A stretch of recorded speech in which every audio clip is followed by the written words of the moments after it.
Can we get to pick some bands, please? I'd love to, production, please. Just don't make me have to do I dropped my pen. You did. You also dropped some bars this week, didn't you? I do not know with what you called them hot bars the other week. I do not know. You came in to broadcast on like Friday and went, hey, Hindu, listen to my hot bars I did for this Pokemon rap. That's not what I said. You did. You said, I crushed this. I said, oh, look what they did. No, look what I did. Well, thankfully, production doesn't have the video to play it. So. Oh, we'll get it. I'm pretty sure we've good. got a cast later on. Maybe we can throw to that later. I'll go speak to him now after that. Well, the bans are coming out. European powerhouses say no, Brana Tasker. We won't see a Shibalanke either. European powerhouses now will ban the Jingwei. Potentially, yeah. I mean, I think that worked out very well for them, actually, in that game as well, to ban the Jing last time, because it takes Vaporish Coast off one of his comfort picks. It all worked out okay, but it wasn't as comfortable as he would have liked to have been. He got a lot of pressure, got away with a couple of... He could have died a couple more times, I feel. Dobbo are going to ban the Merlin. Okay, what's the first pick? European powerhouses. A first selection will go into Achilles.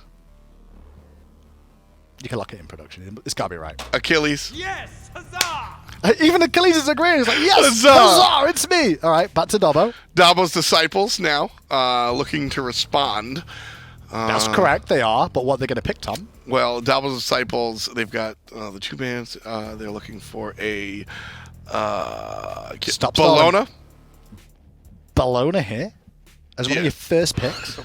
Camazotz. So that's the solo pick, and I knew we were going to see the solo pick. I thought you would go Bologna to answer the Achilles. Zotz Hachiman, and we get the Hachiman. Hot diggity dog. You're a genius. You're too far along for me. I don't think I could handle it. European powerhouses now. Yep. Are you going to guess again? Is that what's happening here? I wasn't expecting to. I was going to be like, okay, let's get on with it, but go on. European powerhouses, we're going to see Odin. Take pleasure in the crushing of Why would you see Odin? Camazotz and Hachi get smoked. How does Kama get smoked by Odin? Zotz has his little jump, and then after that, he has to go to the ultimate. So he's got and he two doesn't ways heal. of getting out of the ring. Right, but those are the ways that you want to force out, because without the ult, he doesn't really do anything in the team fight. He just sort of sustains. Guarantee you would have seen the Chronos coming. I did not see the Chronos coming. Ravana, I could have gotten there after 2 picks. Chronos, definitely a little bit of a different story. Yeah, generally with the Chronos, so you'll see that more than likely go to the dual lane. You don't Right. really see it too much in the mid lane. It doesn't offer a lot of pressure. You're looking to farm up in the early game. And to be fair, if it's going to be against a Hachiman potentially in this lane, it makes a lot of sense. Both these two are just going to farm up and hope to not get rotated on too much so they can get to that higher level. Second round of bans here. Dobbo on the clock. Chronos, Ravana, and Achilles across the way. They'll go for the Hercules ban. European powerhouses are going to start banning out mid laners now. I think we're looking at, well, they're jungle. All right. The Hunbats and probably a mid laner. I don't think we see 2 jungle bans. Wow, you're really on your predictive Mystic Meg stuff right now. I watched a lot of Dry Bear this weekend, so I'm really trying to... Oh, so you're generally like, okay, it's going to be a mid laner. Exactly. All right. Well, with the Humbats banned away, I mean, and that makes sense, because Dobbo at their own, obviously with the Camazotz, it's more than likely going to be solo lane, but trying to limit the options in the jungle is quite important here. Thor's still available, however, but Thor was played in the support role last game. Well, he wasn't played in the support role last game before. It was Hercules. I'm not sure. Maybe we'll see the Thor again as a potential option here. It's possible. It certainly is a look, but I prefer the Agni long-range setup. Camazotz has next to nothing.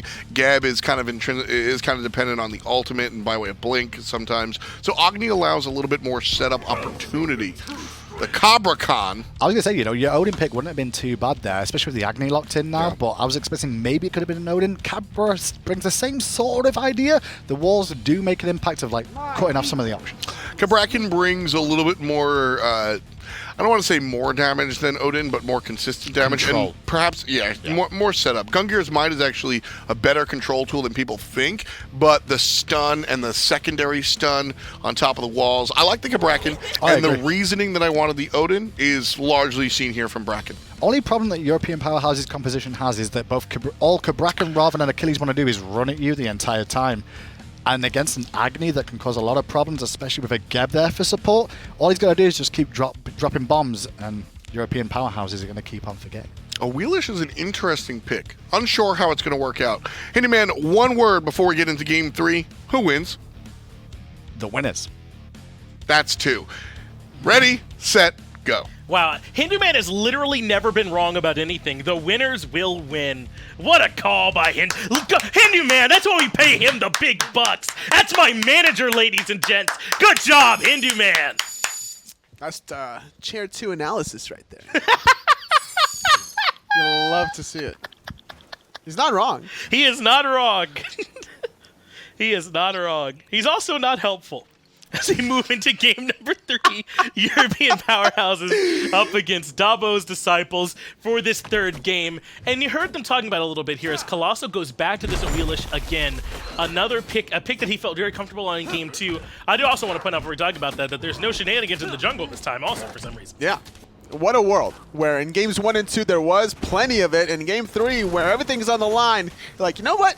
Let's slow our roll down a little bit. And Colossxl on the Awilix has a good setup, I think, with Switch playing the Geb this time around. It's going to be looking for those two to synergize off of each other. And Switch went to the solo lane alongside USB. They left Coast alone here in the duo lane, which means he couldn't defend Purple up against Tiger and Compromise's pressure. So they did end up losing the purple buff, did Dobbos Disciples. Let's see if they can maybe answer back with some pressure and right, since they do have the 2v1 advantage.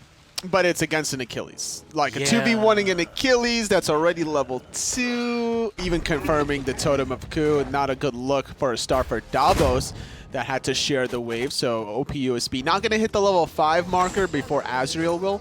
That could play an issue if Azrael can poke out the Camazotz before the bat out of hell. I like when I get some analysis from my chair too. That's nice. Good call there, totally. Genesis is A-OK. They don't quite have enough from these 3 here in the middle lane to lock him down just yet. Genesis is on the Thor last game. They had the Ratos from Azrael, and they were playing that rotation composition, that semi-global presence from those 2 assassins. This is a big shift in mentality.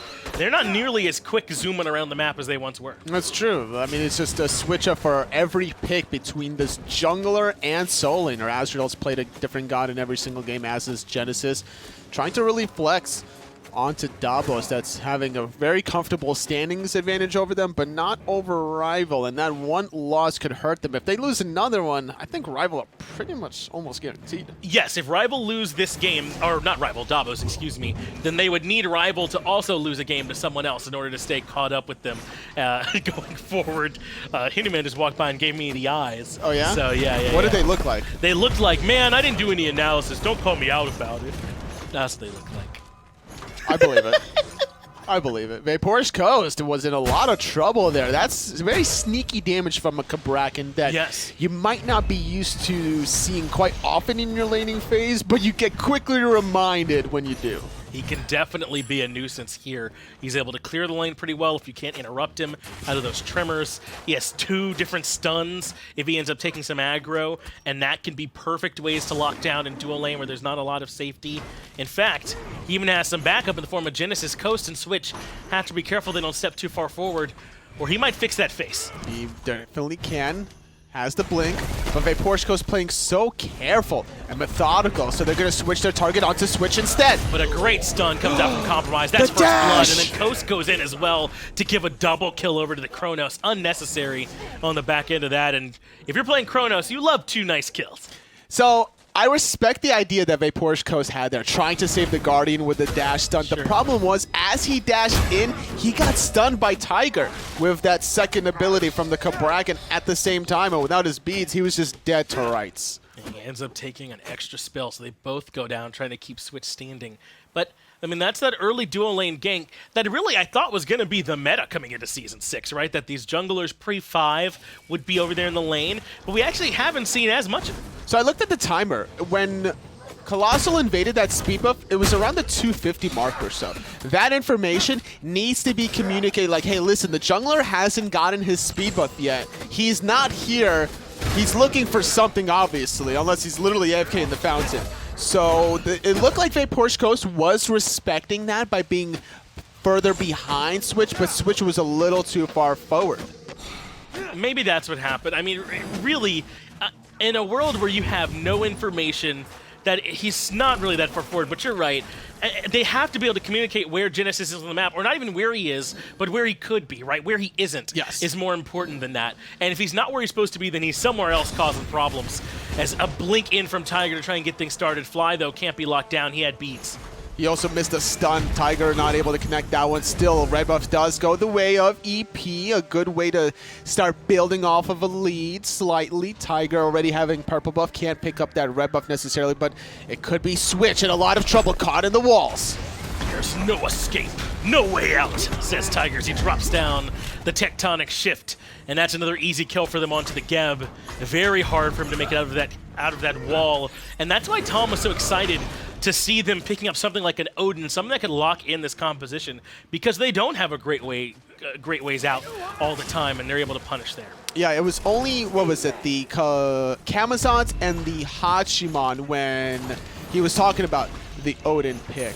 So Cabrakan is still good in semi-circles, trying to lock people down, and that's all you really need, because Vaporshkos can't get out of that. He would have to use his ultimate towards the opposition, trying to loop around the Cabrakan ultimate, and by the time you loop around the Cabrakan ultimate, you've probably taken enough damage for lethal.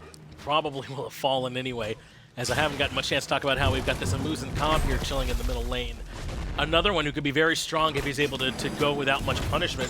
And so far, EP have been so aggressive, there hasn't been room for someone like Colossxl to come in and try and bully out this Muzen Cobb. At a certain point, if you try and bully out the Muzen Cobb, he'll just kill you.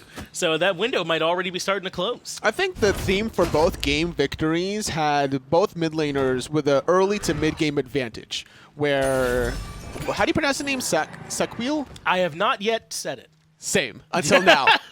Anyway, I'll call him Sac.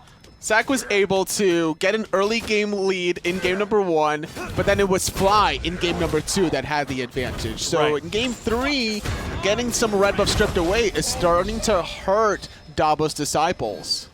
USB has the ultimate forced out defensively, and Blink is committed to Genesis. But there's further anger in the middle lane. Tiger gets pulled back in, looks for the stun, but it's not enough. Colossxl finds the first kill for Dobbos to get them on the board. Switch able to roll out, but Coast comes in aggressively with the Jutsu stun. Half forces beads and the ultimate from Compromise. That's a nice win. I think he could have just held out the beads, finished the stun duration, and then use that ultimate to get back in the thick of things. So now without those 2 defensive cooldowns, Dobbos Disciples keeping that in the back of their mind, and that's why Colossxl immediately rotating left-hand side.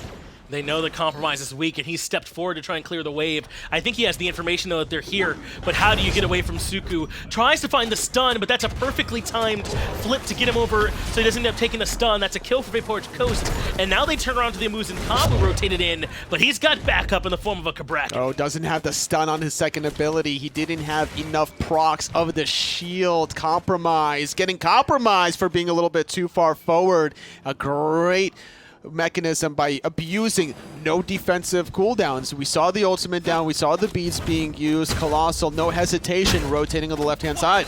I can't believe they weren't able to get sacked there, to be honest, but just a good bit of maneuvering, and like you said, in comes some help from Tiger as well, and they end up falling off of that chase, and they can't commit onto him. He didn't even have to use his beads, did the Muzen Cobb either, so he still has that extra safety factor as he looks to finish off Transcendence. No, he backed without enough. Yeah, it'll probably be the Transcendence, trying to get off more cooldown reduction. Going for Mage's Blessing for extra poke on the Honey, the Bee Swarm. The 10% cooldown reduction that comes with that item is going to be good for spamming abilities, and that's why you pick a Muzen Cobb in the mid lane when you have a Chronos in the dual lane for the ability damage purposes. In case you needed a small exhibition on why Achilles is good, you just saw it there for a moment. Basic attacks hurt. There are a lot of damage that he's able to do. Now, of course, USB was not trading in any way with him during that, so just imagine that you're a hunter or a mage in the middle of the fight and you've already used your cooldowns. It'll look a lot like that. Yeah, Vaporshkos needs to keep that dash defensively as the ultimate to be able to escape the clutches from Azrael. That's still yet to decide what he wants to do in that second relic slot. Probably will be the blink, though. Would not be surprised if we see him go aggressive. They already have 2 as well, 1 on Tiger and 1 on Genesis, so something more team fighting focus couldn't hurt, but it doesn't have to be Azrael that picks it up. They could relegate that down to Tiger.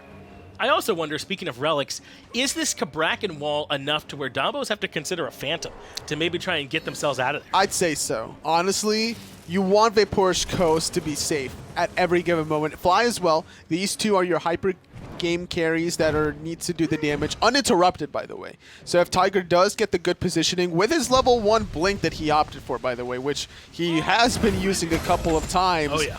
he's going to prevent all the late game damage from Dobbos. So yeah, I say Phantom would be pretty good. Especially the damage reduction when you upgrade it. Exactly right. You can definitely still feel good, and you don't miss the shell as much if you're able to upgrade into that upgraded Phantom. USB, though, tries to control this total coup. So far, they've gone exclusively to the Achilles. No big surprise there, but USB will grab one for himself finally. And you'll see that glowing ring around the towers. It's a little bit of extra just gold for the team, as well as some MP5 when you pass through. So 6-1 there. So a total of about 625 gold advantage in terms of Totem of Coup. Like a mid lane gank there. Tiger's the one that's going to get ganked instead. Yeah, and Switch was just putting on a light show, I guess, on the right-hand side. It ends up working out either way as Tiger goes down. That was very curious. Unfortunate. Totally. So what happened was he misses his blink stun, allowing Fly to barely 180 dash away, and as that happened, Tiger looks away. He's like, all right, this gank is done. Gets knocked up by Colossxl. Right. Gets pulled by the Awilix ultimate under the tier 1 tower, and with the pull knockup, or sorry, the knockup into the pull, into 1 Agni bomb stun, 2 tower shots, is enough damage to kill this level 9 Cabrakan. Now, that is all true. I'm wondering what was happening with Switch in that engagement, because he blinks onto like right side mid harpies and ults. Oh, I didn't even notice that. Yeah, that's all down from him. So maybe he thought there was more going on there than there was, or something like that. But yes, a good engagement for them in the middle lane. Just curious from Switch. Yeah, didn't even pay attention to that one. I was looking at all the bloodshed onto that tier 1 mid tower. That's right. Well, that's why I thought the action was going to happen there. As Coast is able to get the dash off and the ultimate, feeling much better on the Hachiman than the Uller in terms of safety as Tiger comes to strip away his purple buff, but Coast won't let it go for free. Tectonic Shift is great here from Tiger. Beads lets him breaks down the walls, and he just doesn't have enough damage on his own, but they've gotten the beads and the ult from Coast. He's so much more vulnerable now. I like the fact that Tiger immediately uses that ultimate, knowing that the Hachiman ultimate is down. No possible way to escape that one. No follow-up damage, but just getting the beads is the same idea of how they can take out the Hunter the same way Compromise fell earlier. They might make it here in time. No. European Powerhouses grab the objective. Tiger gets pulled back in by the ultimate from Colossxl, and that does set up Fly to get a kill in trade. But if you're European Powerhouses, you feel pretty good about stealing away that Fury. Just too much damage onto Tiger yet again, getting pulled in. He doesn't have the tankiness to do that, but the Sacrificial Lamb must be had if it's going to be the support. The blink, engage, add a switch, Cataclysm into the knockup. Genesis, though, still having the overhead kick. Tier 1 mid tower dangerously low. Sacuille not able to connect Stinger. Oh, he does. Tier 1 will go down, though, in trade. That must have just come off cooldown, by the way, Switch's Blink ultimate. As again, it was reused not too long ago. But he sets up for a nice fight coming mid to at least try and answer back the Gold Fury in some way. So it was the Gold Fury that goes down in favor of EP, but it is the Tier 1 tower as well as the pick onto Tiger that Dobbos grab and trade. That's kind of what happened in game number 2, where EP was getting these objectives, but Dobbos constantly getting something in response. Even game number 1, able to do that. So I'm not surprised that game number 3, nothing has changed in that regard. Dobbos very known for their objective control in terms of, or at least objective response, even if they're not the ones controlling the Gold Furies, as Vaporizhkost able to barely dash away before the Cabrakan ultimate, still having the Hachiman ultimate to disengage. That's enough for him to get out of there, but he's been under constant duress on that left-hand side, totally, so things have not been easy. It's a 4-man grouping, though, on right for Dobbos Disciples to at least move in and try and grab a couple targets. But it looks like they're not going to move into the actual jungle. They're just 3-man splitting this mid-wave. And for now, they'll fall back and slow things down. We talked about how last game, you know, there was maybe a claim to the early game and they'd fall off late. I don't know if that's true for either team here. We'll talk about it later, though, as Tiger might be in trouble. Oh, the stun is going to buy him a moment, but it's just not enough yet again. Dobbos Disciples leaning on Tiger with a 4th kill onto him in 14 minutes of play. This Cabrakan is really good offensively, but if left isolated, will fall. I just don't know how European Powerhouses wouldn't have had that information. They were making that rotation over. They had to have seen them grouped up there in mid and then walk off into the jungle. You've even got some wards down, but either way, Tiger ends up taking a spill. And Dobbos Disciples now have a small window with which to play, but they've already grabbed the tier 1 in mid. Is there anything else safe for them to try and grab? Pyromancer could be the target, or it could just be the Muzen middle. Zach's in some trouble, and yeah, no way for the B to make it out of this one. He goes down. And yeah, Pyromancer, as you said, certainly looking pretty good this time of year. Beads were still not available for another 25 seconds at the moment. Vaporishko still in a casual 1v1 against Compromize. About a 4-on-3 power play on the right side of the map. Tiger now has respawn, looking for his way in as Azrael is looking for the flank. He's lurking in the back line. He'll have a great opportunity to come in and try and catch someone out low, and he immediately engages. Pyromancer now forgotten as Dobbos just want to survive the engagement. A dunk from Genesis onto Fly, and that forces out the Aegis early on. He's got Switch here to defend, but they blink right past Switch and continue to look for Fly instead. Tectonic Shift is not enough to lock him down, but a good stun, and Fly's out of there. As the dash available, Vaporishko is here before Compromise. Azrael still looking for anything as Compromise is making his presence felt. The blink from Tiger, trying to lock down Switch. And he'll be the target. Azrael finds the kill, but over the wall! Colossxl pull Genesis back in to make it 1-for-1 support for Jungler. Not bad at all from the Awilix. What a play. Colossxl has been on point this whole game. 4-0-3, a part of 100% of his team's kills. Now having to go heal up tier 1 tower, in a lot of trouble in mid. That's Beach from Compromise as well on the Chronos. Tygo goes in for the stun, but ends up falling. They at least grab the tier 1. Aegis buys Coast a second, and he evades the autos. That's crazy. He definitely should have fallen. USB wants to come in and try and clean up on the backside, but maybe he's bought enough time for his teammate as he gets executed. Man, Vaporishko has plot armor. I sure. swear. The second execute was not going to be lethal damage, but at least forcing out the jump. Tiger giving up his life yet again, but this time for a better cause. His tier 1 mid tower does fall. A couple of kills, goes the way of EP. Pyromancer was stopped, more importantly, from Dobbos. And even if Dobbos win this set, I don't know how they can be happy with it. This is way closer than I feel like it should have been. If this team has aspirations for the mid-season invitational, if that's where they see themselves and they want to be able to compete there, then I think you got to be able to beat a team that everyone's been able to handle so far this phase, man. I mean, I just had higher expectations for them. And to be fair, I want to make sure on the flip side to give all credit to European powerhouses who really showed up to play today. I've been so impressed with what they've done. They've clearly come up with a game plan. They've been communicating and executing well. This team's looking good.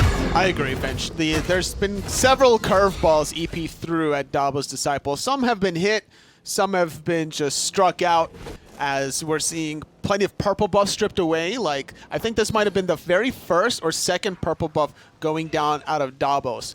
And with the result of that is level 16 Compromise versus 15 for Vaporishko. But then even in the solo lane, Azrael having a 2-level lead for himself, being able to make the more impactful rotation, sitting at 2-0-0, has already switched once blood.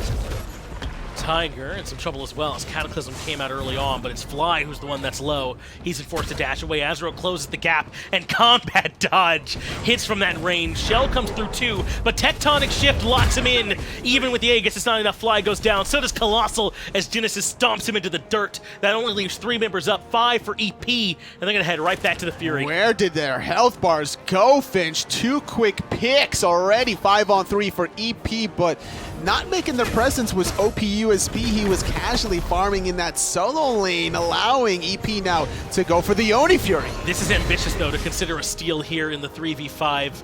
There's almost no way. He blinked. Fortunately, though, for Dobbos, they're able to make it back out safely, so they don't end up losing too much on the back end, though that felt risky. Oh, it definitely did. I am surprised he went for the blink. He still had the ultimate, so it makes sense as to why OPUSB tried to commit there. It's so hard, though, without using your ultimate as a Camazotz to steal the objective, knowing that your 1 and 2 abilities gets intercepted by just God hitboxes. That's right. They'll just stop on the gods. They'll bounce, some, but yeah, like you said, not going to be able to steal or anything like that. As it looks like it was the Oni that they grabbed. They have that next juiced up minion wave moving down now to threaten some of these structures. That means Dobbos have to move out and clear those up, or they certainly will lose a tower. Looks like it's been done already on the left, the mid, and now on the right side. EP not really leaning on one lane or another. They're just going to spend their gold, trying to find a way to flex a little bit harder on Dobbos, having about a 4,000 gold lead in 19 minutes. Not the most in the world, but it's certainly something you can hang your hat on. Not a bad amount at all, as Dobbos hold on to the kill lead, but not the actual gold lead here in this game. And EP, this is a team that you certainly might have to start taking seriously after the performance they put on today. They're even going to pull this Pyromancer and try and force Dobbos in. And this is the kind of stuff that they've done that's impressed me totally. I know that, you know, playing this long, these players are going to be mechanically good, but the way that they've been playing their lead and forcing Dobbos into bad engagements has been real impressive. Finding one of the two bombs, now catching out Switch with a tectonic shift. Geb shield on himself, Cataclysm defensively, allowing Fly to follow up. But Compromise gets pulled in. He doesn't have time to get the rewind off. That's huge from Colossxl. They trade the Chronos for the Geb. I'd take that one every time. USB way forward on his own. Is going to start looking for the retreat path, but Tiger might want a bit more. Uh-oh, Fly. And he might bit off Fly. More than he can chew, but Fly in trouble too under the tier 2 in mid. Aegis keeps him alive, and Coast's able to find Tiger. Tiger going to go down, but what's going to happen to Fly? Azrael going to have to give up the chase under that one. Finally able to save his own life. OPUSB without an ultimate, taking a bit of damage. Dash and ultimate aggressively out of Vaporish Coast. Snapped right into the mounted archery. That sets up a double kill for Coast, because of course it does. 6-1-1 for the Hunter. After an impressive game 2 from him, he moves right into game 3 and looks good as well. Doesn't want his team going down that easy. And now the Fire Giant on the menu. It's only Azrael up. No way for him to get in to defend. Dobbos have earned themselves an objective. Hey Finch, you know, like in these late game team fights when you're all surrounding a tank and you're about to kill them, and then all of a sudden their Mantle of Discord procs, and then their team turns it around because of that one item that's like a miniature Gebbolt. It's a pretty good item. Yeah, what happens if instead of a miniature Gebbolt, it's an actual Gebbolt? That's right. Gebbolt's pretty good too. And that's exactly what happened. Everyone surrounded Switch, finding the kill, sure, but that triple Cataclysm into a knockup allowed Fly to drop a bomb, allowed an easy setup from Colossxl to find the knockup, taking out Compromise before the ultimate even got off. And really, I think that's still a good fight if it's not Awilix. I really think that's the reason that they lose that fight, is because Compromise gets knocked up and Awilix can pull you beyond the tectonic shift wall back into the rest of their team. I mean, that's just such a heads-up play from Switch and Colossxl to work together and for it to pull a priority target like this Chronos and just remove him early. I mean, Rewind didn't even have a chance to go off on the back of that fight. Yeah, and that's why they went for this Geb-Awilix combination, really trying to show off their synergy, and it's been working out thus far. Colossxl with some very clutch pulls, sitting at 4-1-7, been making a huge impact for Dobbos to get back into the game. They were down about 4,000 gold, and they're about to tie it up if they get this tier 2 tower. Blink in from Switch, and he stuns out one, forces the ult from another Compromise, already without the rewind. Tiger's in some trouble as well, and up into the air goes USB to get some free damage. That was a nice initiation and a nice mounted archery. That hit everybody from Coast. It just barely wasn't enough, but that should mean now they get to tier 2. If the third swoop from USB was coupled with that Hachiman ultimate from Coast, that would have been a guaranteed kill. But at least Dobbos got what they came for, the tier 2 tower, essentially tying the game up. I think that was definitely worth it to grab that tower. Now they can come in and threaten the mid tier 2 as well. They still have plenty of time left to work with this Fire Giant buff. In fact, Azrael, he steps forward and barely gets out of there. Combat dodge remains good, and Dobbos have to re-siege in mid. Kind of face checking around a corner. Not the play that you want, but if it's an Achilles, I think you can get away with it. 5-on-5 without any Fire Giant side. Seeing a red buff for Vaporish Coast, trying to use it to siege out this tier 2 tower middle. Azrael gets pulled back in, though, off the shockwave, and they have a lot of damage in response. That's enough to force him back for now. And EP, considering just giving up this tier 2, I think that was enough. Again, the Geb-Awilix synergy is strong. They had a teleport. If they kind of held that tier 2 tower, Azrael might have been able to make the impact, but it's so tricky defending and even sieging against an Agni. Flies, bombs are going to be swinging it for the Chaos side. Primal Fury now under siege for Dobbos Disciples, and this one should go down for sure. But what a big turnaround from them. And in every game, I felt like there's been a couple points you can really easily trace it back to.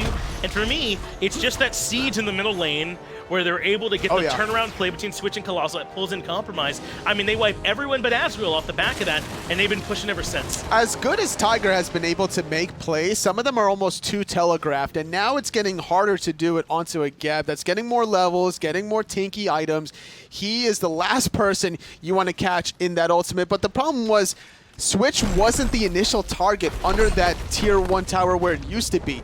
It was also Fly, but Fly was able to dash away just before the tectonic shift came down. And now Switch is definitely a bad target. You were highlighting that. I mean, he's got the Oni Hunter's Garb, the Spirit Robe. It's just a ton of mitigation he's got working his way. And the thing is, you could still focus him out. You just can't be all clumped up next to him. Like, you can't have your magical hunter being melee range of a Geb. And no, he'll be in too good of a position to end up getting punished as the tier 2 and right goes down as well. The actual Fire Giant buff itself should be falling off shortly here, as we're not too far away from this next spawn of the Fire Giant. Azrael and Genesis at least want to be nearby to know what's going on as Pyromancer goes down, but it's not time to defend the FG just yet. About a 9,000 gold swing. Dobbos Disciples was down 4,000. Now they're up 5,000. A crazy swing to see how they managed to get back into this game. Still defendable, I think, for EP. They haven't lost any Phoenixes, and that's where it matters the most. And if you're European powerhouses, you got to get your heads back on straight, man, because you guys have really been taking it to Dobbos Disciples now in 3 games. They have a chance to win this set. It is absolutely not over yet. They just have to make sure they're able to execute cleanly around this Fire Giant. And you highlighted it already. I think a lot's on Tiger to find the right person inside this tectonic shift. It might be Switch, like you said, if they can isolate him enough to burn him quickly and not get punished on the back end. OPUSB going to receive that Geb shield, as Tiger does have to be the engager, but there also needs to be a lot of late game hyper carry damage between Compromize and Sacuille. Compromise dying too many times, not getting off the damage, and then the build from Sacuille, a little curious to see an Executioner Mantle of Discord, despite going ability-based. Well, it's Blink Cataclysm, but it really only hits Tiger. He gets pulled right back in to the rest of the squad and falls, but that means Dobbos are quite grouped up. Compromise able to find the very first kill of the fight, and the rest of Dobbos have to make their way out of there. It's support for support so far. So 4-on-4, they're looking for some more engages onto Colossxl. Fly gonna peel, keeping Azrael left at bay and in check. Hachiman ultimate being used, forcing out the rewind, but Compromise a little bit too far forward. And now USB can jump on forward and keep up the chase, but the rest of EP are fully disengaging. And when Hinduman was making analysis, one thing he said was a team that has to walk forward into Agni is going to run into trouble just like they did there. That tier 2 tower defense was really solid. Fire Giant can't be looked at by either team as both supports are still dead, but the kill onto Compromise might allow Dobbos to go in. That Aegis was critical, though, because I think that Eagle Eye might have been enough. Coast was trying to line it up from range, but couldn't quite lock him down. Now Dobbos are in position around the enhanced Fire Giant. All of EP had to back, though it looks like Azrael has teleported in. They're going to have Genesis here as well, so the Fire Giant must be dropped, and instead they'll try and lock down the Achilles. The knockup's there, the ultimate's there, the stun's there too, and Azrael a distant memory. That's a 1v4 that you just can't put yourself allowing the Fire Giant now to be started from Dobbos yet again with OPUSB zoning. Compromise had to defend the left side Phoenix because there was just too many minions there. But remember, that is Colossxl's ultimate down. That's been such a thorn in EP's side. But hey, you might be able to make up for that if Tiger goes too far forward on his own and gives his life away too. These clean defenses we've seen from EP all set long have started to fall away totally, and now Dobbos are really putting it to him. Yeah, Vaporish Coast is really benefiting from all the CC from his side. Yes. The Geb knockup, the knockup from the Awilix into the Feather Step. Fly is able to really lock members down with another follow-up bomb stun, and that's allowed Vaporish Coast now to go over the 20,000 damage marker. Yeah, I would almost say to ignore that Switch is 0-5 and 10 and Coast is 8-1 and 2. I give a lot of this credit to Colossxl and Switch, man. The way they've played this game so far and the way they've been patient with their cooldowns and their target selection, the synergy between the two of them. They really have done such a good job setting up the rest of the team. Finding the enhanced Fire Giant at 28 minutes could be the last nail in the coffin as EP is starting to struggle in these team fights. They were the ones engaging earlier off of Tiger. But this level 16 Cabrakan now is just too far behind. Too many cost-effective items is starting to really show its weaknesses. Between the Oni's Hunter's Garb, between the Stone of Binding, he just doesn't have enough health in his build. At this point, he has been getting punished a little bit too much. That one, though, does come back to Azrael. He teleported in and maybe they just didn't have the information about how close Dobbos were, but he goes way too far forward, even beyond those mid-harpies, and then gets chased out by Dobbos. And once he's dead, that does kind of isolate Tiger, so the fact that he's not as tanky as he wants to be gets put under a magnifying glass when he's the only frontliner. That's very true. He's just been too ambitious to find the kills. Azrael put himself in a 1v4 position, trying to poke out Colossxl, which is good if you can keep the Awilix at bay and in check, but Colossxl was just baiting for the rest of his teammates to collapse on this Achilles. And with that said, 5-on-5, left side Phoenix. And Dobbos are the ones with the enhanced fire giant. That's the big difference here, as Tiger takes a good amount of poke just from range. Dobbos want to try and wait for this next minion wave, as there's no traditional mage to clear the wave, so it looks like Chronos and a Muzen Cobb can cover up that weakness quite well. Still, though, some good poke coming through in favor of Dobbos. They do have 3 blinks as Dobbos. They could go in, but the problem is it's tricky when the bees is being spread from all the honey. They got to stay spread out. It's been the blink cataclysm from Switch that's been such a problem, but maybe it won't matter. Azrael's the one that goes in. He gets stunned immediately and has to use Fatal Strike just to disengage. Now it's Genesis left too far forward on his own. He makes it back out as well. Cataclysm was used defensively, so don't worry about that from Switch. Looking for more additional focus. OPUSB going on to Genesis, but the knock up into the pull. Tiger gets obliterated. And yet again, the communication's absolutely there. Genesis has to ultimate defensively, but USB hunts him down. He saved that last swing of Bad out of Hell for the punish. Left side Phoenix goes down, and now the Muzen Cobb in trouble. Beats gets him away, but not from the Heavenly Banner. A double kill from Vaporish Coast, and it's just Azrael left. Dobbos Disciples go pouring into the Titan room, and that should be it. Game 3 and the set go down in Dobbos' favor. After losing game number 1, Dobbos not to be stopped, winning games 2 and 3 very convincingly. Yes, it was very strong wins from them, and we're going to sing Dobbos' praises, so don't worry about that. But I do want to say that I was impressed with what we saw from European Powerhouses. Oh, yeah. Man. Those guys looked great in the set. Game 1 in particular, but even in games 2 and 3, I think there were just a couple moments, a couple fights that got away from them, and that's why they lost this game. Yeah, that tier 1 tower where it used to stand, everyone right collapsing around Switch, allowing more of a successful Geb ultimate, Compromize getting pulled in, not where you want to be as a hunter next to the Awilix. And then Azrael, you think about him around the fire giant getting picked off as well, so they don't even get to make the defense. That's what I'm saying. I mean, for so much of that game, they did it cleanly, and then it felt like it just sort of deteriorated a little bit as it went on. It just gets harder and harder against a really good team, I think, to keep making the right call. And then Fly adjusting from the Zeus to double Agni was also crucial for peeling for himself. Being able to get away from the Cabrakan was the key moment in that game. Yes, he had a couple of very nice escapes as well. You're exactly right to point that out. A big win, though, for Dobbos Disciples as they try and stay close to rival. Only one makes it that mid-season invitational, so they're hoping it's them. But let's get it back to the desk, though, to break the set down. Break it down we will. Tom and Mr. Graham Hadfield. It's me. Tim, thanks. We're going to break this one down. Dobbos Disciples do take it after the end, but, you know, this one had us scratching our heads till the very last moment. I was sitting here going, European Powerhouses has struggled to get a single game victory. And yet, here we are. They took game number 1. They lost game number 2. We won't talk about it. Game number 3, we're sitting there 28 minutes going, wait a second. This could go to European Powerhouse. What on earth just happened? Honestly, I think what's happening right now is European Powerhouses are getting what they need to ready for the next season. Sure. The next phase. Like, the next phase is the chance they've got a shot at going to Worlds. And this is the right sort of time to make those adjustments and find, you know, some pace. And against someone like Dobbos, they put on a very good performance there overall. That's fair. Bigger thing, Colossxl did actually pop off that game. And that's what I kind of was hoping for, especially with how things went in the solo lane in the first 2 games. And he's a bit of a lackluster performance there. That was a standout performance from Colossxl. He really carried that team through. That's what needed to happen. I mean, you asked for it a number of times in picks and bans and during pregame analysis as well. So, well, it happened. But so did Dobbos Disciples. So if you're European Powerhouses or one of their fans or family members or something, you're looking here and you're going, all right, so we asked for this team to improve. And lo and behold, they actually have improved. It took to week number 9 or so, but we've improved. But we've been around a long time, and when I keep saying that, it's like anybody realize it. But the one thing that you will find is that the first half of the year, if you're not one of the top teams, the whole job is to try and improve and work out where you're going wrong and how to improve those things. Then hope the second half of the year we'll see your improvements. And Well, we got that today. You know, Yeah. we got to see some improvements out of EP, the work that they've put in over the time.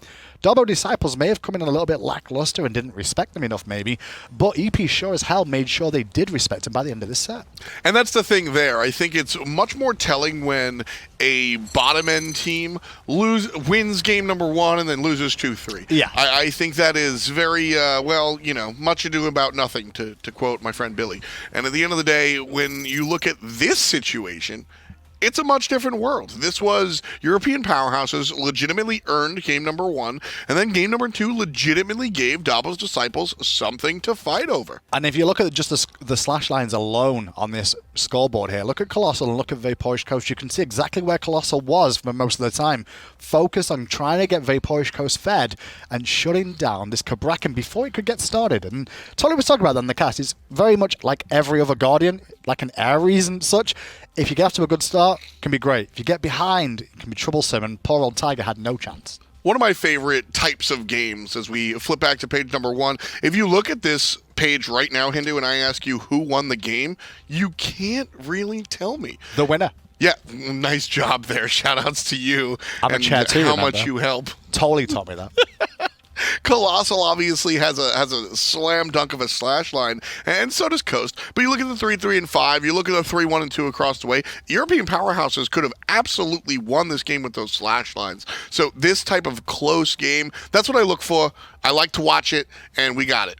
European Powerhouses, they don't got it. But Dobbos Disciples continue to push forward. The one thing from EP, though, is they found rhythm more than anything else. Their really mid-game has been pretty solid for all 3 of those games, and I'd like to see them continue that into the next sets. The only problem is going to be for them now is that teams are going to be like, okay, they actually put on a pretty good show about Dobbo. We need to respect them a little bit more, so expect even more of a challenger for them in the next game. That's also a big point, watching players kind of step back up and try to deal with what European Powerhouses have now learned and amassed, and now, you know, maybe the other players level up when they go against them. So it'll be a little bit rough there. Console League, though, 2 in. It's been fun watching these, and a little bit of a surprise victory. European Powerhouses, unfortunately, stay on the bottom here. And Dobbos Disciples, number 2. Yeah, they'll stay number 2, and the problem with that is really they losing that one game is their game differential, and that could actually impact them as the mid-season comes to an end with MSI right around the corner. Only the top team on console will advance to come to MSI, so Rival looking good there, and they've got EP to thank for it a little bit now. Absolutely, 7-2 and 8-1, but that 13 and that 8 is certainly a large differential between the numbers. 5. Something I like. Oh. What? You said large differential, so I went 5 games. I thought you were just counting. No. 4. 3, 2, 1. We'll be back after the break with some North American action. Break time? I don't think so. I don't know if that works. I'm on chat too, so I guess it doesn't. You gotta close it, right? It would work if I did it. Yeah. They don't trust you. I know, not anymore. That's what it I've is. lost my edge. Yeah. It's just not how it works. So we'll you know, on my line. You know what? I'm feeling it right now. Okay. I don't know if they're ready, but I'm ready. We'll be back with the third match of the day with the SCL after this.